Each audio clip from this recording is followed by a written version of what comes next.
欢迎持续加入节目现场。好，我们当然要来谈就是川普。川普每一天都有话题，每一天都有让人很惊讶的话语哦。那他当然对于加拿大这边现在是个敌意很重，当然加拿大也要硬起来反击嘛。我们就来看到说，现在让加拿大成为美国第51州，川普又在说。I'm serious， 我是认真的他说我们不需要加拿大的任何东西，但是每一年要花2000亿美元来补贴给加拿大，所以我说他们应该是美国一个州的时候，我是认真的。好，那当然呢，我们要来听听看这个川普他的原文怎么说。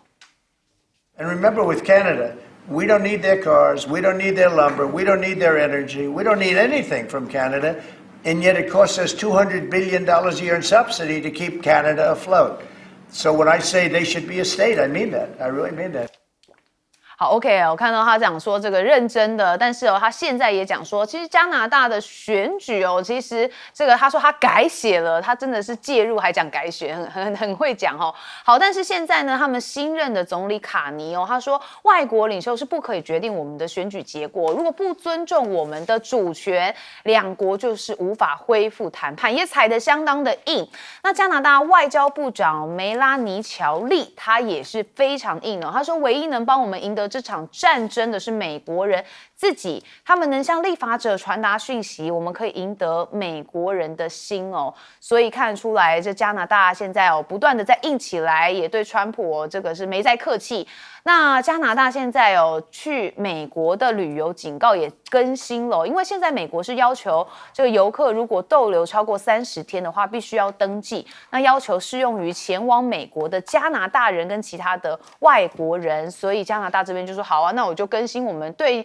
美国的旅游警告。那这像是多伦多，我们也可以看到这画面上蛮多人是举起手来声援反对美国的关税还有并吞的威胁那甚至有一些人也是苦哈哈，因为像是底特律跟加拿大的抗议者也是跨河来集会反对川普担任总统因为他们就聚集在美加边境的两侧嘛。你可以看到现在这个两国的反对势力撕裂的氛围非常的重那当然也有一些厂商是认为说这样子对我们的状况不好因为我们看到在纽约州的普拉茨堡其实企业很担心那这个地区其实被严重的依赖跨境的顾客嘛，像是加拿大人每年在这个地区消费是5亿美元所以如果这两国关系不好，当然他们就受创啦。那最近美加的关系变化就开始对一些企业造成了影响。不过我们要看到在这个加拿大跟美国之间之外，还有中国大陆跟美加之间的关税。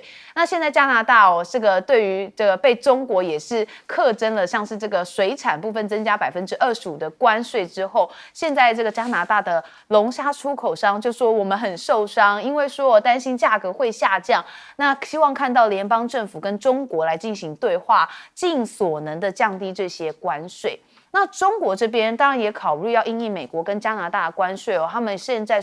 在想说要限制一些电动车跟电池的出口来作为谈判的筹码。中国政府考虑要限制某些的商品出口到美国的数量，像是电动车跟电池，但不代表会改变以制造业为中心的政策。好，那这电池蛮重要，因为现在蛮多的原料，几乎大部分的原料都从中国这边来了，所以如果一旦限制的话，恐怕这电动车也做不成了，这个电池根本就没有嘛。好，那川普最近也说，这个被说是要跟习近平通话来谈关税，证实美国贸易代表本周就会来跟中方进行沟通。那北京这边当然是要打一些企业牌像是中国大陆官媒就说有10多位的外企高管将要访陆，那美企就占了2/3，所以我们可以看到中国大陆的商务部长王文涛也开始做了一些动作那高关税说没有办法阻止我们从中国订货，这美国企业是直接讲得很明白，就是美国的自动贩卖机的业者，他说中国的零件更便宜啦，所以就算是有这个关税，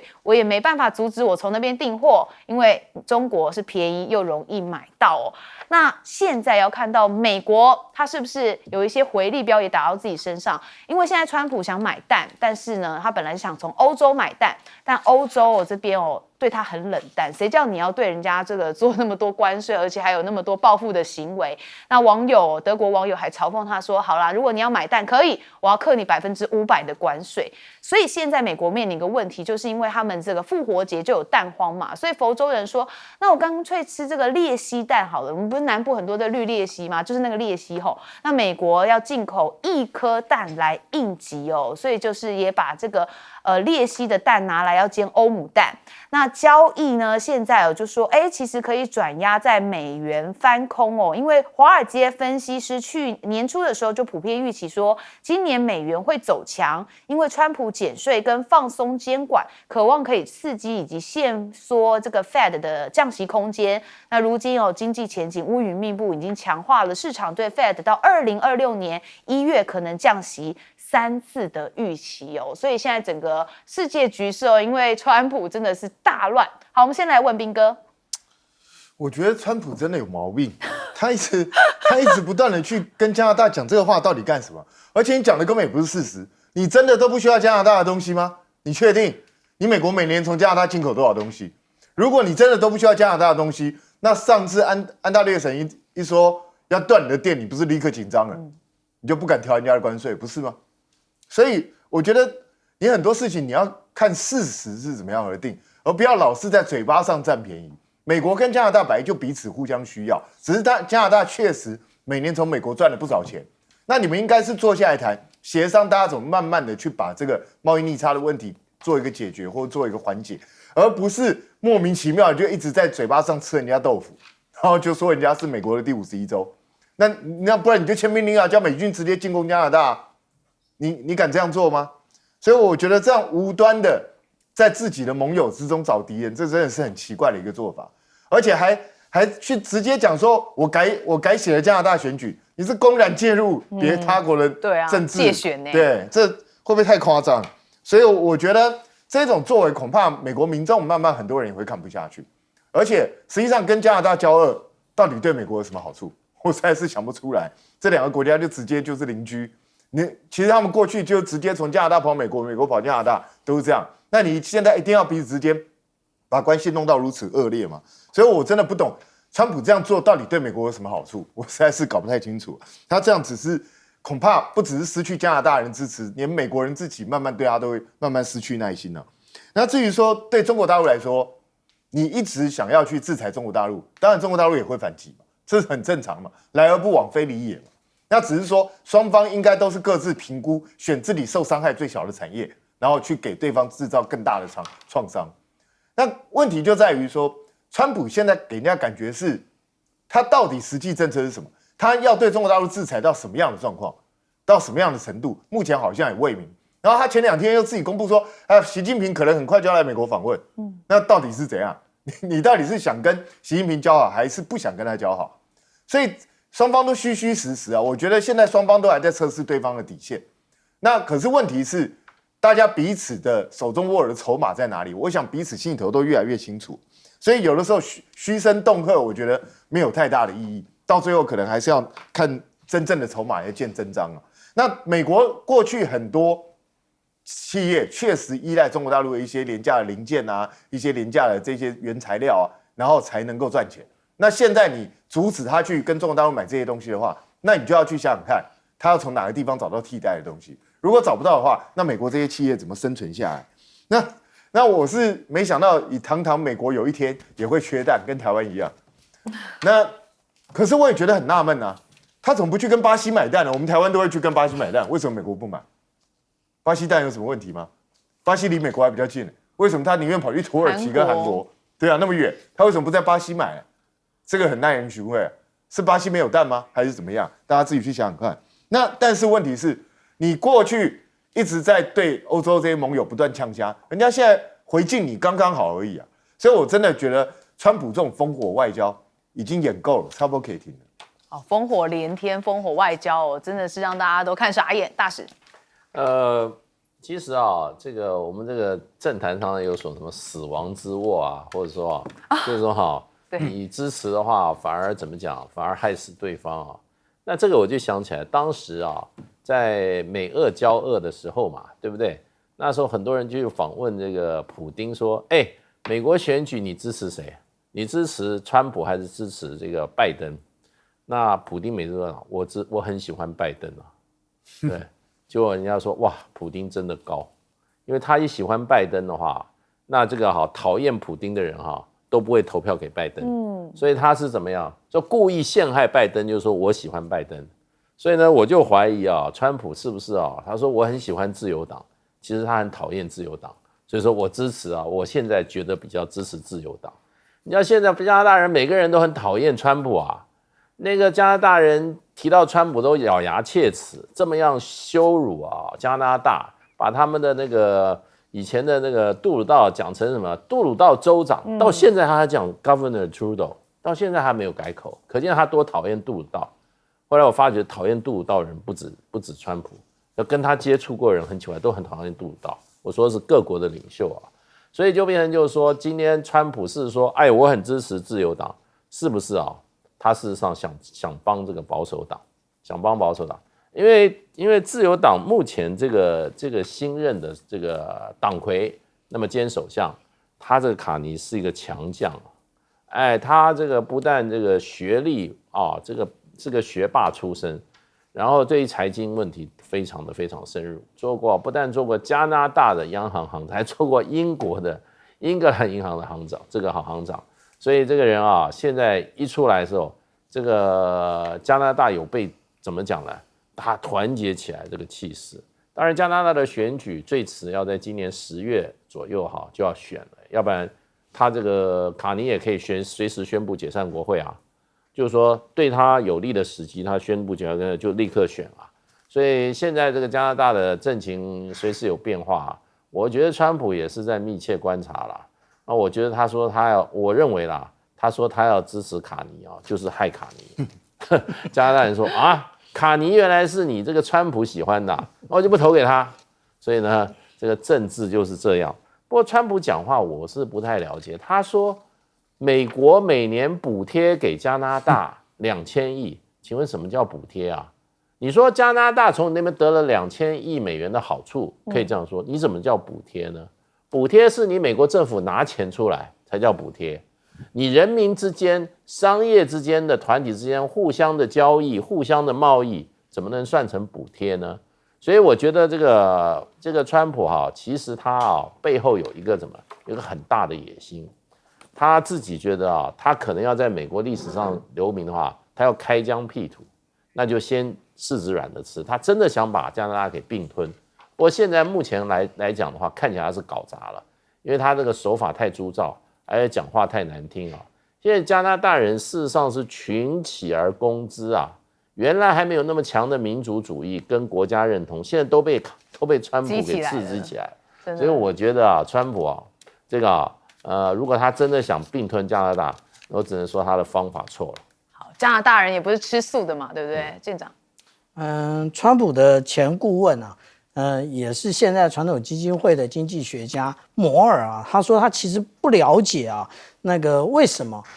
川普这么讨厌杜鲁道。那但是呢，他有提到一件事情，他认为那个川普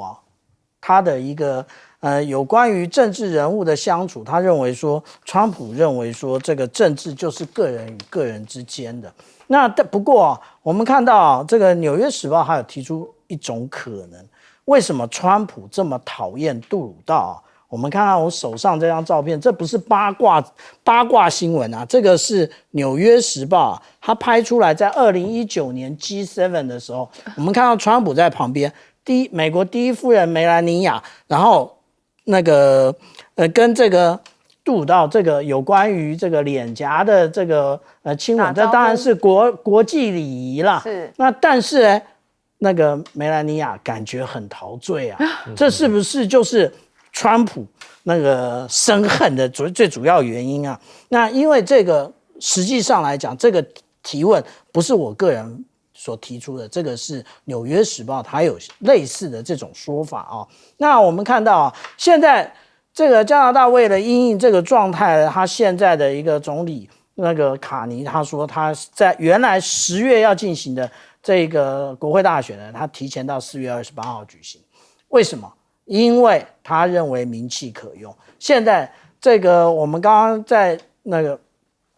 这些影片上面，我们有看到有关于这一个，无论是美国住在底特律的，那以及对岸的这个加拿大人都对川普现在的政策非常反弹啊。那现在可能是一个重新选举的一个最好的时间，可以让那个卡尼所属的政党啊得到最多的选票。那卡尼事实上在前3天之前啊，他在西部的城市埃德蒙顿，他也特别提出了这一个观点，他就说，在这个危机时刻，什么危机时刻？就是美国要并吞这个加拿大的时刻啊，他认为政府需要更强力以及明确的授权。这是我们现在看到啊，这个当初所谓的五眼联盟啊 ，G7 的国家啊，遇到了美国，你都无法抗拒啊。那另外我们讲到啊，这个加拿大呢，其实对于中国大陆也没什么好脸色，他就在去年的10月，对于中国大陆的这些电动车啊、铝材啊以及钢材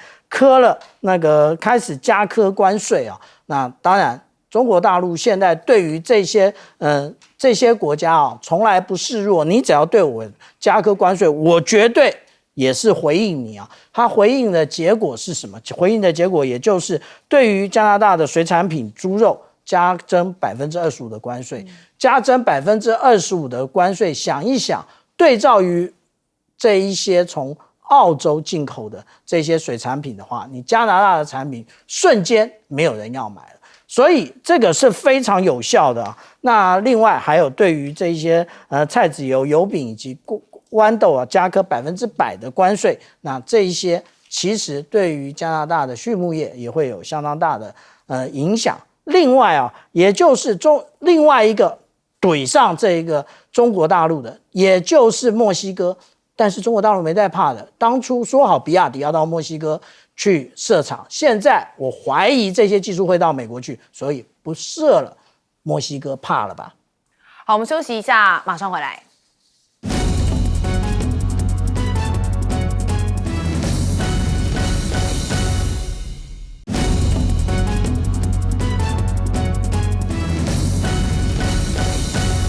好，另外乌俄战争目前进行到什么阶段啊？到底有没有要进行停火呢？其实可以看到，现在这个乌俄在这个代表已经说在明天要登场这个重新谈判，但是双方是在沙地阿拉伯进行，但是不会面对面的谈话，而是在各自不同的房间由中间人来进行传话。那尽管川普强调说前所未有的接近和平，但是看起来这个立场仍然是分歧相当明显。好，那我们也才讲说这个川普不是还说，这个有部分停火，就俄罗斯马上就空袭了乌克兰，所以很多人说到底在玩什么把戏因为可以看到这个俄罗斯空袭乌克兰东部城市，也导致当地部分区域是断电的状况。另外，美国特使他则是蛮特别的，他是中东特使魏科夫，他最近说，这个普丁不是坏人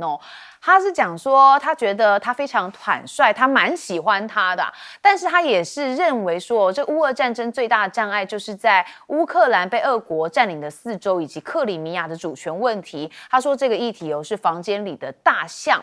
好，那当然，现在普丁跟川普之间多麻吉呢？之前川普在这个选举的时候，不是有被枪击，这个耳朵有受伤嘛？好，现在普丁就说，其实呢，这个普丁在川普去年竞选时遭枪击之后，曾经到当地的教堂为川普来祈祷。所以他回到美国之后，这个中东特使回到美国转达给川普之后，川普相当的感动啊，所以两个人麻吉就是理所当然。我还在这个俄罗斯这边帮你祈祷好，那当然我们看到这个中东特使魏科夫，他到底是谁呢？其实他大有来头他跟这个川普也是麻吉是最亲密的朋友之一。他67岁在纽约长大，也曾经接受过房地产开发的训练，都是共和党的金主跟川普相识非常久了。数十年。好，他一就任就任命他为中东特使，然后他的职责范围大家也看到了嘛，这个不限于中东所以现在很多人说这卢比欧也就是国务卿恐怕有点被冷冻的感觉啦。好，那是因为很多人就说卢比欧确实也多次让川普蛮丢脸，像是跟马斯克有发生争执，或是白宫椭圆形办公是不是跟着泽伦斯基嘛，也是无精打采的。加拿大迷你红毯这件事情也是蛮羞辱这个卢比欧的。那我们看到乌克兰现在也喊说，这个干脆同归于尽好了。有人说这个是爆料说泽伦斯基的前顾问爆料，有人提案说干脆是炸毁乌克兰的核电厂好了，玉石俱焚好了啦，炸毁所有的核电厂，宁死也要拉所有人陪葬。不过德国现在也说，中国确实有考虑要派维和部队前往乌克兰哦，而且说要把它纳入成志愿者联盟。那这个可不可能呢？另外，我们看到现乌这个原乌现一个分歧哦，北热南冷，这讲的是欧洲地区，所以他们27号再开峰会，要促使赶快停战，以及现在川普不确定性真的太高，所以欧洲要制定说10年的防务计划，取代美国在北约的一些地位哦，所以你可以看到这个川普把世界搞得大乱。现在不是说乌俄战争马上就可以停吗？也没停。好，所以我们先问彬哥。现在看起来就是在美国的压力下，乌克兰不得不去做这样一个谈判。实际上，乌克兰现在手中的筹码大概也都用完了。你库斯克已经被俄罗斯夺回去了，那在乌东这边战事显然也没有什么看起来有反攻的希望，所以现在就是一步一步逼着乌克兰去吞下去。那这个魏科夫甚至已经讲得这么明显了，甚至第一个乌克兰已经大概决定不再寻求加入北约。那第二个更糟，就是他可能要承认他的这些领土可能会丧失。然后第三个，他可能还被逼要改选。那这是什么意思？就是表示美国跟川普跟普丁联手，就是要把泽连斯基赶下台，不就这个意思吗？所以我觉得大概未来就差不多是往这个方向走。那当然，现在美国是想尽办法，想要找一个比较漂亮的方式，怎么样去对全世界讲说啊，我们就承认这个事实吧，这乌东这几个就让俄罗斯持续控制下去吧。那问题是怎么找出这个借口？所以这个房间的大象要怎么样？大家真的能够始终视而不见吗？你到时候还是要解决这个问题啊。那问题是现在大家能够不碰就尽量不碰，因为这真的很难解决啊。那可是你是美国的代表，然后又是全权的特使，你居然直接讲出来，你认为这个普丁不是坏人，那你的立场是怎么样？那大家也就可想而知了嘛。那我看乌克兰人听了，大概心里头也是凉了半截，大概就是这样子被做掉，所以这蛮惨的。那可是他是川普的好朋友是事实，那川普显然对他非常信任，连这么重要的事情哦，其实这个在美国史上非常少见，一个牵涉到这么复杂国际情势的东西，居然让一个这样的人，一个商人来去负责处理，这是蛮诡异的。那但是川普的行事风格就是这样，那反而当他的角色吃重的时候，卢比欧被他一比，就看起来好像不是个咖一样，好像就只是小弟一样在那边像没头苍蝇一样穿梭。所以很多人都预测卢比欧搞不好未来只剩半年1年，搞不好就要被换掉，那就看他到最后是不是有这个命。那至于说乌克兰会不会有一些激进分子想要同归于尽，想要站到最后一兵一卒，我相信到现在都还有。所以我觉得不管俄罗斯也好，乌克兰政府自己也好，或是美国也好，都要随时小心提防，不排除有这种疯狂的人，他真的可能会去炸核电厂，他真的可能想尽办法搞一些大破坏，然后想尽办法就是要同归于尽。所以我觉得这个是未来都一直可能存在的危机，千万不要小看这个危机。那当然要炸核电厂也不是这么容易，但是若是他的内部的人呢，这恐怕就很麻烦。那至于说中国大陆会不会派军队去参加维和，我个人认为，除非俄罗斯同意，中国大陆不会做这件事，因为现在是欧洲这些国家一头热，说我们要组织维和部队，我们要怎么样？请问一下，俄罗斯有说他同意了吗？没有啊。那你们还在想说要把中国大陆拉来一下去做这些东西，不是很好笑吗？你们先想办法去跟俄罗斯谈判吧，你跟俄罗斯直接达成协议，恐怕才有未来可以讲。不然的话，俄罗斯的主张应该是根本不准你欧洲任何军队进来。那请问一下，你怎么解决这个问题？那当然，美国现在川普摆出这种态度，让欧洲人很紧张。可是你说欧洲10年之内就有办法取代美国在北约中的地位吗？我看恐怕是非常困难。真的蛮困难的哦。很多人知道欧洲的状况就会知道。好，大使。其实这个 Rubio 可能是美国有史以来权力最小的一个国务卿，因为很少说他一上任的时候，他的老板美国总统任命了超过10个特使也就是说这个中东特使，什么这个以色列特使，然后呢又什么这个乌克兰特使、俄乌特使一大堆特使，然后还有些这个议题的特使10个，这些都是属于这个怎么讲，应该是国务院管辖的业务嘛。那现在川普的意思就是说，这些特使都直接跟我报告，跟你 Rubio 没关系，你们平起平坐。出去谈判的时候，川普要派他的国安顾问，对不对？那另外这个中东特使也去 ，Rubio 也坐在那个地方。那请问谁是头？对，最后那个 Rubio， 我觉得他就变成整个他跟传统的国务圈权力很集中，他手上是完全怎么样？完全是两回事。所以我觉得他也是意兴阑珊我觉得他现在大概在衡量的就是说，他还是很有前途的一个怎么样？美国的政治新星，我觉得他应该还想更上一层楼了。他现在应该在想的话，我替他想的话，或者他自己应该想的话，就他怎么从川普这个局里面脱身，不受到任何的怎么样伤害，他将来还有机会或者去竞选到这个州长，或者怎么样，再竞选什么，再竞选这个美国总统都有可能这个年纪，对他的资历，所以我觉得他现在处境是很尴尬。不过他必须要认清事实。真正在对外事务最核心的川普的幕僚不是他，最核心的就是谁？就是魏科夫。这是川普40-50年的老朋友年轻的时候就穿一条裤子长大的对，到现在还没事就陪着川普一起打高尔夫球。所以关键的，现在川普的对外关系最关键的是什么？最关键的就是把这个普丁搞定。普丁是谁去谈的？普丁所有事情都是魏科夫去谈的。然后呢，普丁也只见魏科夫。普丁很清楚，今天在这个对影响川普做出重大外交决策就是魏科夫，所以魏科夫才是真正的美国的国务卿。另外还有一个国务院内部的领导是谁？他搞清这个Rubio 要搞清楚是马斯克。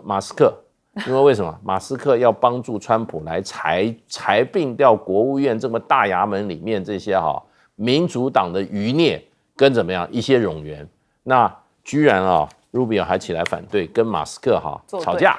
所以呢，我觉得Rubio 事实上即使他不被fire 掉他自己会干得很怎么样，很窝囊对，但是我觉得这个跟川普合作就是伴君如伴虎，舰长。当初泽伦斯基面对了俄罗斯的一个军力的威胁，以及整场的俄乌战争当中，他强调2件事：第一个，也就是要加入北约；第二个，他要收回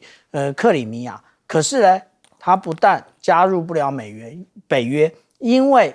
川普已经明确的说明这件事。那另外他讲说要收回克里米亚，不但克里米亚没了，现在卢甘斯克、顿内茨克，还有我们看到的扎波罗热，还有这个赫尔松这一些土地。对不起，俄罗斯全部都要，而且绝对不会放手的。所以我们现在说这一个国家的领袖做出来的决定其实是非常重要的。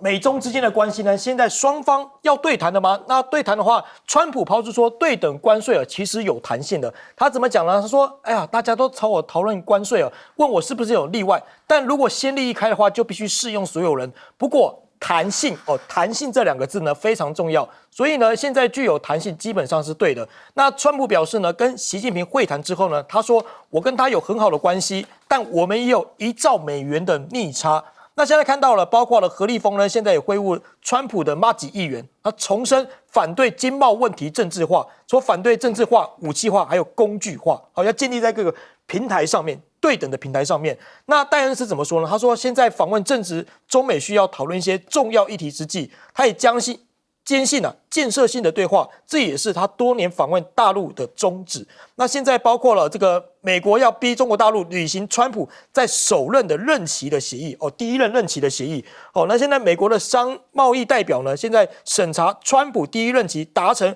美中第1阶段的贸易协议，在评估4月对国外寄出的对等关税的税率有任何其他的措施时，将会跟中国大陆有没有遵守该协议纳入考量。那现在呢，中国的发展高层论坛今天登场，登场之后呢，库克还有世界等500大的强企业的高管都出席了，好，包括像西门子的总裁，包括苹果公司的总裁，包括三星电子、B&W、宾士、高通，通通都会参加。那是不是像等于是各国企业的高层呢，都到中国大陆来找寻新的市场所在？再来看到就是美国跟加拿大还有中国之间的关系，现在风云变色啊，因为美国跟加拿大的关税，中国现在考虑要限制电动车的还有电池的出口来作为谈判的筹码。中国政府的顾问表示说北京现在讨论限制对美国的出口，并不代表可以变以制造为中心的政策。那相反呢，如果一些官员认为这是北京可以运用来跟川普谈判的方式的话，甚至可以帮忙提升中国的产业链价值。那加拿大部分呢，因为现在跟这个中国大陆跟美国关系都非常紧张，那现在呢，加拿大更是更新赴美跟赴中旅游的警告，因为近期川普的威胁征高关税的关系要加拿大成为51州。那中国呢，在近几个月处决4名加拿大的罪犯，导致这个三方关系开始紧张起来。那现在的加拿大人呢和其他外国人访问美国超过30天，必须向美国政府登记。更警告，如果你有双重国籍的加拿大人在中国应该要高度谨慎，向中国当局呢出示证件时呢，要使用加拿大证。那现在呢，中国跟加拿大修复关系是有条件的，什么条件呢？要这个注册投资的限制，还有接纳 DCIC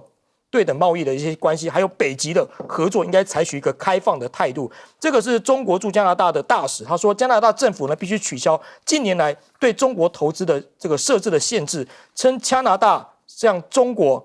这个商品的关税是盲目追随美国。那加拿大总理呢现在立刻计划就跟中国大陆大规模的猪肉还有油菜籽关税进行会谈。这个卡尼承诺在举行联邦选举之前呢，这个问题呢将跟习近平直接来做接触。那对于像这个油菜的生产商啦、猪肉商啦、加工商等等的，目前这些农业不确定的来说都有希望，因为这个是优先事项。那加拿大本地呢，其实也燃烧了这个反美的一些热潮，因为川普说他改写了加拿大选情啊，那卡尼就说你不尊重主权，别想谈判双方是看起来很硬川普呢称自己是加拿大的自由党选情反弹立下了汗马功劳。那这个当然有些人考虑的是加拿大部分考虑是，你要尊重我们的主权否则不会跟你谈判。甚至现在多伦多现在发起这个举手肘声援大家如果看这画面的话，可以看得清楚，反对美国关税跟并吞一个情况。那加拿大呢举起这个示威标示那人民走上街头对川普表达抗议。那这个标示呢，表示说，加拿大的冰球明星豪尔的术语是在冰上曲棍球的基本防卫动作。那现在是指说用顶轴来预摧敌人，来反制敌人。所以你看，现在非常多网友把那手肘有没有这样举起来？举起来这样子代表一个动作，甚至还印成这个标语跟衣服。所以看得出来，加拿大目前的反美浪潮持续在延烧当中。好，先请教亮哥，这怎么看现在川普跟这个习近平将要会谈关税？他说有弹性空间我觉得川普喊价都是为了真的谈判所以那个喊价都是暂时的可是对等关税有2个基础嘛，第一个就是你对美国的贸易顺差大到什么程度是那中国大陆就是2549亿这是第一名嘛，你这个不可能变的。那第2名就墨西哥所以川普要的就是那你墨西哥要对我多买一点嘛，对，大概这一类嘛那第2个是平均税率啦。那其实加拿大坦白讲就我们讲说贸易顺差啦贸易顺差它确实也蛮大的啦可是问题是它几乎都是美国公司是所以美国到底目的是什么？你要那些公司回去吗？那回去东西都会变贵对，而且加拿大的东西第一个就是油品嘛那川普不是希望国际油价能够下跌，所以我认为川普对加拿大跟墨西哥的关税战，我认为目标相当的混乱是，那墨西哥都是汽车嘛，对，那里面有3家都是美国公司，那也有人算过说你如果要对他课税，那你美国车大概平均要涨$6000，甚至到12000，是，那这个是你要的吗？所以我就觉得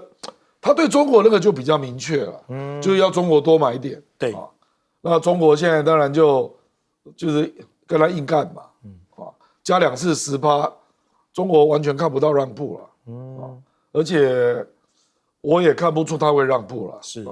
就是你要我买你的能源啊、农产品啊，那我为什么要让？然后又有人在提醒啊，就是美国的贸易代表说，中国大陆你要记得你当时对美国的承诺啊。我跟你讲，那个都是在科技战之前，那科技战今天已经打到这里了，我觉得中国大陆让的几率非常低了，是，所以我不知道他的电话有什么用。我听到一个说法是说，中方会自己调整出口的数量，自己调整啊，出口量，出口量。可是这个也不等于要买它的粮食跟那个石油嘛，它降低对美国的出口量，美国能够在别的地方买到吗？这也是问题啊。比如说沃尔玛60%是在中国采购的，那贸易战打了6年，为什么沃尔玛还是这么多在中国买？所以我觉得这里面恐怕很多不是关税的问题了，是找不到替代品，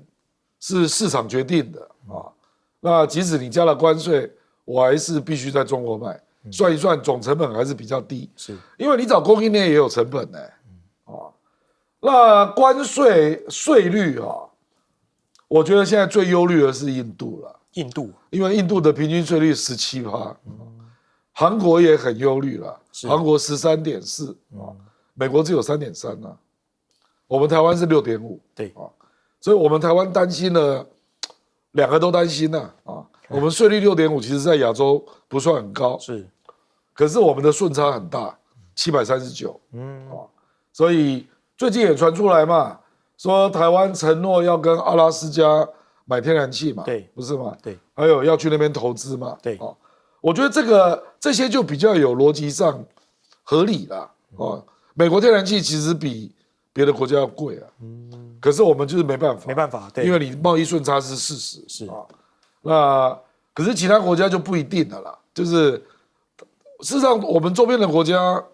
大概只有日本的关税比我们低了，它是3.5%，中国大陆7.5%啊，其实就中国大陆这个发展水平的国家也不算高啦，像那个巴西啊、阿根廷都超过10%，是，所以我觉得就是我们讲的对等关税，就是卡在税率嘛，那跟中国大陆这种叫贸易顺差，还有加拿大、墨西哥。可是我觉得，我坦白讲，我认为川普这一次的目的不太可能得逞嘛。是，好，请教杨老师怎么看呢？你刚刚看到就是讲的很多的国际的大的企业，包含美国的企业，现在都到中国大陆去。不过这个都是陆陆续续一直都在做的哈，那么都要做一些这个茶厂啊，或者是拜会。我们就比较一下哈，中国在去年进口2.5兆美元，美国是3.8兆美元。那看起来美国比较多，但是25兆也是排名第2，这个一个非常大的市场，而且它人口的消费能力越来越上来。第二点，中国现在占全球制造业的产值是33%，那联合国说到了2030年会来到45%，而美国现在只有大概不到10%，差不多10%左右。到了2030年，美国会可能掉得更低。那现在中国大陆虽然刚才亮哥讲7.5%的关税，但是因为那个是有涵盖很多的一些，就是第一个开发中国家的这个角色，第二个有一些是农产品一些保护的产业，可它现在还是开放的。你要看我们今年一个重要的观察指标，CPTPP 会不会接纳中国大陆的申请？它就是更开放。所以面对中国这样子，你看到美国关税起来、制裁起来，川普在那边，这个政治不会变了。你一旦关税起来的时候，不太容易换什么政府，也不太容易拿掉。你觉得你这是个大企业，你要一个永续经营，你应该往哪里走？那现在中美关系哈，第一个贸易协议，我觉得不太容易短期内达成。川普，你只要拿定决心，你到底要跟中国达成什么样的一个决定？第二个，这个所谓的 VER 自愿性出口配额。这个跟日本那个时候不一样，日本是美国对他施加压力，然后呢，对美国那个日本的这个日本制的车子出口往美国产生，就是说配额的限制。那中国现在是倒过来，有一点是在制裁你，但是如果说你愿意接受它部分的这种减少对你的出口，但是呢，同时你也允许他对你的投资，你愿意吗？那接下来川习会这几个东西大概可以，如果达成的话，可以稳定中美关系。但我们现在短期内我们看不到。我觉得现在美国从川普1.0到拜登到现在川普2.0已经逐渐有一点用尽了经贸、科技、外交打压中国的手段了。你还有什么可以再打下去的？但我现在就担心，当你用尽了这些和平手段的时候呢，你是不是开始用一些非和平手段？因为那个核心基本上它是要压制中国的崛起，取代它的地位，这个是西方很巩固的一个思维。那如果非和平手段是什么呢？那就是3个：军事竞赛、军事联盟、代理战争。他们直接是不会直接发生冲突，因为都有核子武器，所以你就看到军事竞赛现在开始进行了。那军事联盟呢？我们在乌克兰战争的时候，你在过去拜登的印太战略的时候，你都看得到。但是呢，川普可能不喜欢这一套，好，所以呢，会不会一下子就进入到代理战争？一定要谨慎。那这个时候，美国传统盟邦就面临抉择了。像加拿大，以前还很骄傲的私底下讲我们是美国51州，现在被人家公开讲出来之后就很生气了。那现在面临抉择了，你到底要一路跟着美国呢，还是你要培养一个不依赖美国的韧性？这些欧洲国家，加拿大，你怎么样可以不依赖美国的自主性跟这个韧性，能不能够培养出来？你不一定要说什么靠向哪一边，现在的多极社会不一定完全要靠向哪一边，但是不依赖某国的韧性，或者是一种自主的平衡能力，这个是这些过去非常依赖美国的经济、贸易、金融、军事、外交所有的这些层面的这些欧洲国家。那现在德国上来这个中间偏右但又不极右的基民党，他是说要开始建立起自己的，就是说欧洲的自主性。我是不太看好欧洲了，因为基本上其实就跟英国在2次大战之后，一直要到苏伊士战争结束，他才发现到他已经不是世界帝国了。那这一次的俄乌战争呢，大概也对欧洲是一个好像是一个警讯你已经不再是一个单一强权，你怎么样维持不依赖美国的韧性，这个是你的挑战。好，请教左教授。好，这个中国大陆的这个驻这个加拿大大使最近接受了加拿大的一家报纸的这个专访那当然就谈到了，就是说中国大陆有可能跟加拿大来谈这个自由贸易协定。那当然，他也提出了一些他的这个希望这个双方希望加拿大改善的一些事情，当然包括这个中国大陆的国有企业在加拿大的一些投资，当然也包括加拿大政府禁止使用这个 DeepSeek 这些事情。但整体来讲，我看出来大概整个方向会是怎么样呢？第一个就是说，中国大陆现在主要是跟美国周边的国家跟美国现在因为贸易的关系发生摩擦紧张的，他希望这个释放橄榄枝。当然，一个类似的情况就是澳洲，因为中国大陆最近才跟澳洲签了要购买这个液化天然气，每年60万吨，所以他等于是把这个诱饵放在那里，就是说，那你其他这些国家，你打算你要面对这个川普的这个关税，还是要进一步来开发这个中国大陆的市场？所以是在这样子一个背景下去开启。第二个当然谈到了这个自由贸易协定，其实本来中国大陆跟加拿大是不可能去签订自由贸易协定的，因为川普的这个川普当时在第1任的时候跟加拿大跟这个墨西哥改变了原来的这个北美自由贸易协定，变成了是美墨加自由贸易协定。那个时候有一个条款叫读完条款，就是说你任何一个国家，这3个国家中任何一个国家跟非市场经济国家签署了自由贸易协定，就可以被踢出这个自由贸易，就这个美墨加自由贸易协定，它就是针对加拿大，因为加拿大那个时候已经跟中国大陆签了这个投资保障协定了。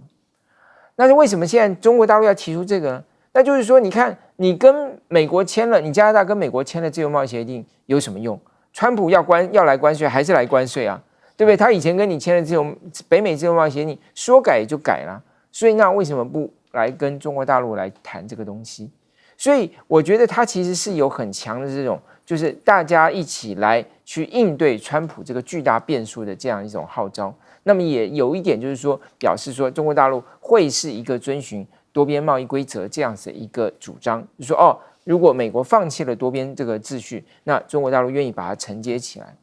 好，所以这个才是我觉得他现在跟加拿大之间谈判最主要的一个方向。但是到底能不能成，当然还是看川普嘛。如果川普继续不断的施加贸易这个关税啊，而且呢这个也要课关税，那个也要课关税，那么当然加拿大是有可能会跟中国大陆越走越近的嘛。那包括当然中国大陆现在制裁它的这个菜籽油，这个东西是加拿大出口中国大陆最大的商品啊。所以它其实影响力其实是不小的哦。那因为它也有一定的互补性。我们刚才讲，就是说中国大陆跟澳洲购买天然气，那加拿大对美国出口最大的中商品是什么？就是石油，就是这个能源产品啊。那中国大陆也可以向加拿大购买啊。所以这个诱饵对加拿大是存在的。可是关键就是美国是不是能够让它的关税更有预测性，而不是今天想做什么就做什么，今天想磕什么就磕什么。那这个当然就会让这个美国的周边它的这个传统的盟友啊，越来越这个离心力越来越强。好，我们来看到就是这个美国跟俄罗斯还有乌克兰呢谈判即将登场。那泽伦斯基现在还有筹码吗？我们先看到这个卢比欧现在风头被抢尽了。怎么说呢？川普的外交团队暗潮汹涌，魏科夫抢尽风头，国务卿卢比欧反而成为配角。CNN 指出呢，美国的这个国务卿卢比欧在国际舞台上地位，某种程度上已经不如川普任命中东问题的特使魏科夫，因为魏科夫在川普的一些最引人注目的外交胜利当中发挥主导作用，而前往中东各地，甚至还为结束俄乌之间的冲突找到关键调停。好，那现在反观卢比欧呢，在川普跟范斯斥责乌克兰总统泽伦斯基的时候呢，被拍到怎么看起来无精打采的样子那还坐在沙发上，甚至还传出在内阁会议上呢跟马斯克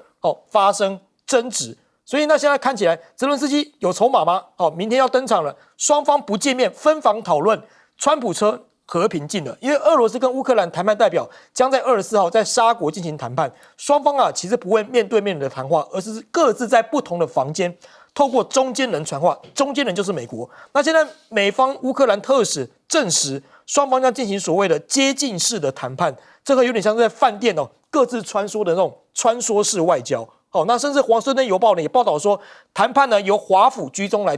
协调，焦点放在黑海地区的能源设施跟停火的提案当中。川普特使表示这个泽伦斯基大致上认了乌克兰无法加入北约，还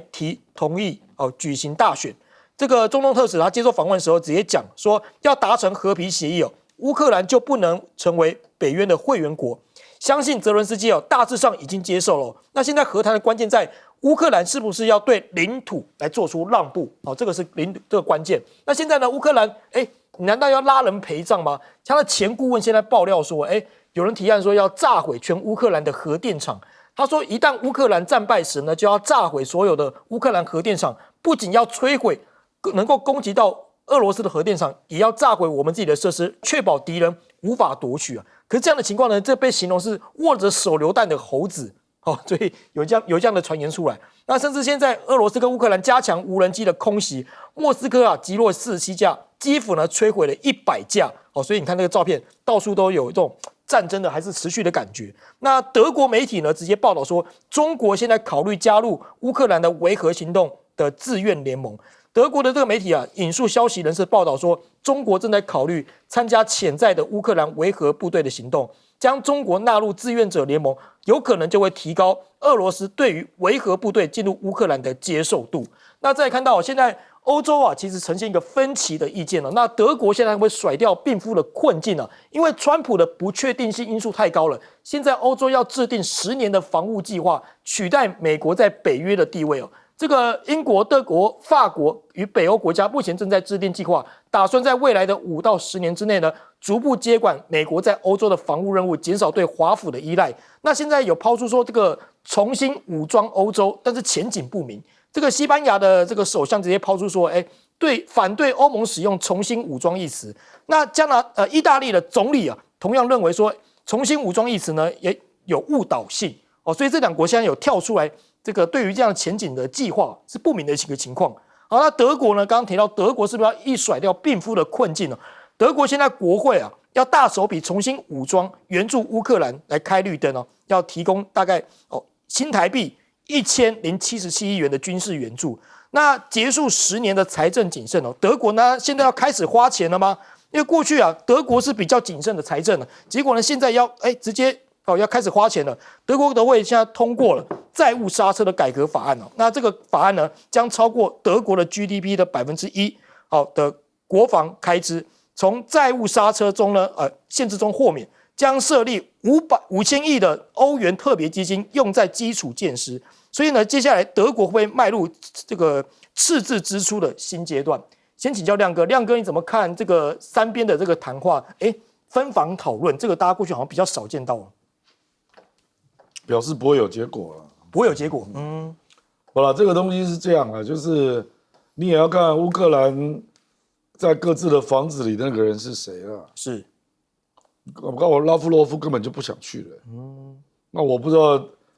美国那个是代表性很高啊，是啊，可是另外的有那么高的代表性吗？啊，因为最近泽伦斯基有接受很多访问，立场都非常强硬那我觉得他是在耗时间因为他需要欧洲整合，他知道欧洲要挺他嘛，对，可是欧洲现在立场还没有一致嘛，可是如果说这个英法德北欧能够取得一致。那基本上会给他一定的军援那他就可以再打一阵子。是虽然他不会赢所以我觉得我就不知道他的目标是什么了。因为你也不可能赢然后你又期待欧洲人能够撑多久？对，因为没有美国的欧洲，坦白讲，我是非常怀疑了因为我非常怀疑欧洲人能够。团结一致做一件事情撑多久我觉得更大的原因可能是乌克兰没有人能够承认失败了，这个很麻烦。是因为你去签任何领土的让步协定，你就是卖国贼嘛，就很羞辱不止羞辱你可能会被暗杀暗杀不然怎么会有那种极右的声音？是。说我们就去炸扎波罗热电厂这个实际上就是已经是恐袭了啦。所以表示乌克兰内部有很大的强硬派嘛，是他觉得你这样没有筹码嘛，不能退那筹码是什么？筹码就是恐怖主义筹码是什么？所以我说乌克兰为什么会派突击队到俄罗斯境内去炸俄罗斯的能源设施？因为他没有招了嘛。对，不然你用正规军打不就好了？你用突击队，或者是说要去炸电厂，这种就是没有招的意思。可是呢，你又不要投降。我觉得这一些强硬派就会让乌克兰的前线的谈判者有极大的压力了，他没有办法让步必须要有人搞得定这一批人对，我坦白说，能够搞定的只有美国了可是美国要不要出这份力？我的意思就是说。乌克兰的提案要不要由美国来提啦？不然我认为乌克兰会提不出来，无解了那乌克兰只要提不出来，就没有办法进行目前就是这样嘛。比如说他上次见那个卢比奥，只谈到停火30天，那这根本不叫和平方案那中国呢？这都是暂时的。我认为中国大陆如果真的最后有维和部队，一定是联合国安理会通过决议了。那里面本来就有中国是不会有什么维和联盟我认为最后会到联合国安理会了。所以这个还是次要问题，是重点是不参加北约，领土的让步，这两个乌克兰有谁敢承诺？这个才是重点嘛。那后面那个都是技术问题了。要给美国多少资源，那也是技术问题了。是重点是领土让步，不加入北约。泽伦斯基敢承诺吗？好，我们休息一下，广告回来继续讨论。